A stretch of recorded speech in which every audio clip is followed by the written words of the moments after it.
Hey guys, I'm ShangoMango, and in this video you'll see some gameplay from me using the PP-2000 in Arica Harbour. Mainly in this video I just want to show you how I use the SMGs and just a few quick tips using it really. I don't think there's any gameplay videos we've put up where we've done Arica Harbour ignoring the first two checkpoints. But as you can see, I'm using the PP-2000 because the main reason I was using it was because of the Bronze Star challenge. I just decided to use it after using the mini Uzi that I wanted to get a Bronze Star for this too. So after using it I realised I quite like it. It's one of those guns which, even though you're sort of a few feet away from the enemy, you can hit fire and spread just like this. A lot of people in this game tend to think that because all the guns have a wild bullet spread that you have to come into their own. Not the case for SMGs. That's where they really come in positive side really. With assault rifles you definitely really have to aim down the sight unless you've got an F2000, which pretty much is a SMG. But with a SMG and engineer class, especially with the PP-2000 and the mini Uzi, shooting from the hip is perfectly acceptable. Like I mentioned in my clips before, I'm not a big fan of an engineer class because the guns are really underpowered, they're really bad at range. I tend to play at range, so it doesn't really suit my game style. But in this one, because it is primarily a vehicle map, I decided to go for an engineer because we had one annoying tank guy, this guy, and also another person on their team seems to nick one of our tanks from our base later on. You'll get to see it. We get really frustrated and we get like 2 engineers to try to take him out. It takes quite a while, but we get around to it in the end. As you can probably hear, that my voice is just a bit clearer. I decided to dip into my pocket and buy a new microphone. I just got this today. It cost me £30, so you can't really say I'm not doing anything for this channel. It's nice. It clears out a lot of stuff. It makes my voice a lot clearer. It cuts out all the reverb I got on the back on the last one. Makes it less bassy, less echoey, and I'm generally really impressed. It's a weird model number. It's a ProSound A99JB and it's available from Maplin Electronics if you're in the UK. I'm sure you'll be able to obtain it over the internet in different countries as well, but that's basically what I'm using. It's really cool. It looks like one of those old school microphones that you get in the press conferences and stuff. You know, when you got people all standing on the podiums and stuff, like the presidents and speakers and all the important people. It's one of those type of microphones that you see. Yeah, here we go. There's that other tank that seemed to be stolen from our base. It frustrated me to no end. I hate vehicle stealers. This takes me back to Battlefield 2 when a person will come into your base with a tank and then shoot at you with the tank, and when your own team's vehicle pops up, he jumps out and bails into it and grabs it and starts shooting you with it. So they have an unlimited supply of tanks. I'm not too sure if you play Battlefield Heroes, but I play it every now and again. I quite enjoy it. But that happens. That's really rampant in that game. You get people who drive into tanks, drive to your into your spawn camp you, and they just keep swapping tanks. And because of the health and stuff like that, it allows you to do it.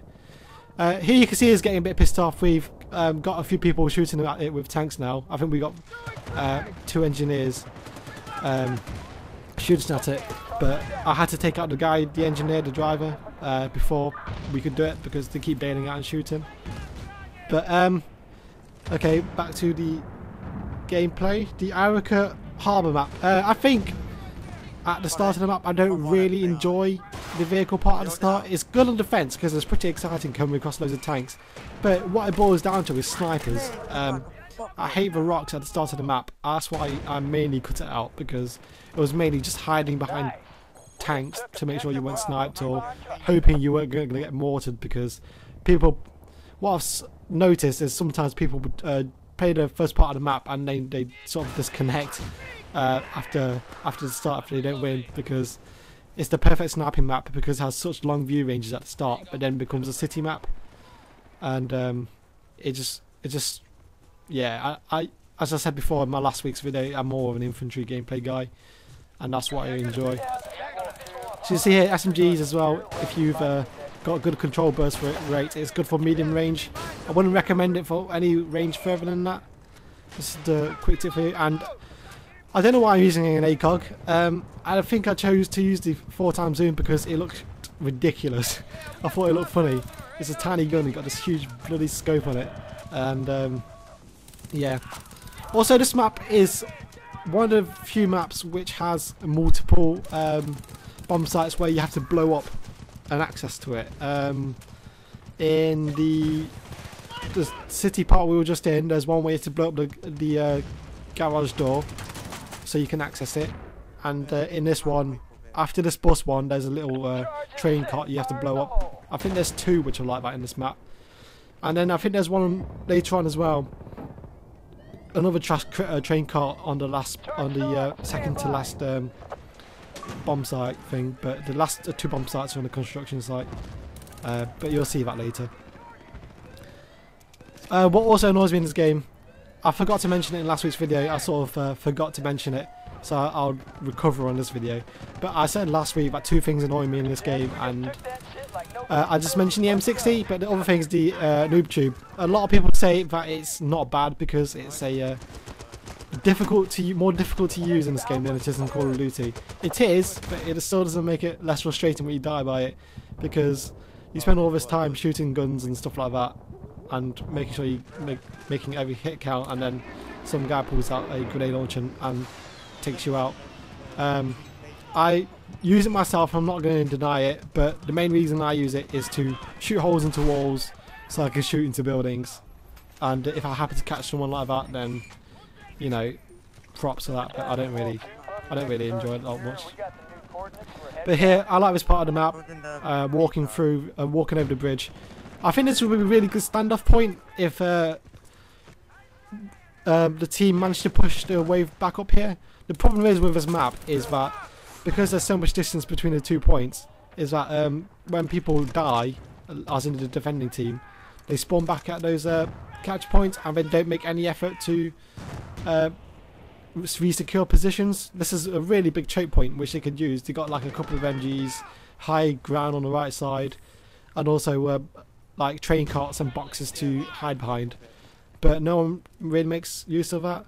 It's really disappointing, really, because I personally feel this game could get a bit more exciting if people played it how they think they would best experience it.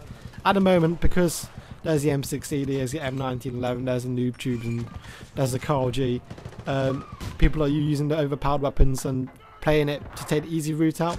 So it's just turning it into sort of like a Call of Duty deathmatch, and that's how they're playing it. So they're just trying to get kills. But if people play like it, like how it was supposed to be, in quote marks, they'd sort of realise that maps are designed to have certain choke points. Maps are designed to encourage certain types of play. Like I read on the forum recently that in Arica Harbour Desert, that if the map didn't have any helicopters, the map would be played as properly as it should have been. Because you know in Arica Harbour Desert there's the 2 helicopters, and then there's the 2 towns, and then there's a boat in the middle. If people weren't so busy and preoccupied with the helicopters, they could actually make the gameplay more exciting, because what that map basically boils down to is who can steal the other enemy's chopper and who can spawn camp the most.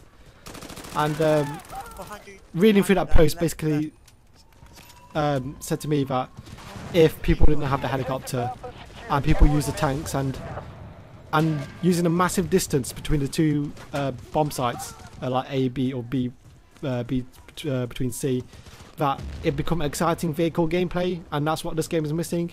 The vehicles in this game seem to be more of a way to get from A to B, and they don't really seem to be much of a primary use vehicle. They're just seen as annoyances and things which can get easy kills, but they aren't really used as primary kill vehicles, if you know what I mean. I know I'm putting it across really badly, but if you think about it, if all vehicles were occupied by infantry, and then each game played sort of like a deathmatch but with vehicles, then it'd be more exciting. But the problem with the helicopters in this game is that they're so overpowered that it's causing trouble with being able to use vehicles properly in that map. It eventually boils down to people not even bothering to use the vehicles in that map, and it's just really unfortunate, really, because Atacama Desert has the possibility to be one of the best maps in the game. This game is severely missing a very good vehicle map, which doesn't boil down to helicopters.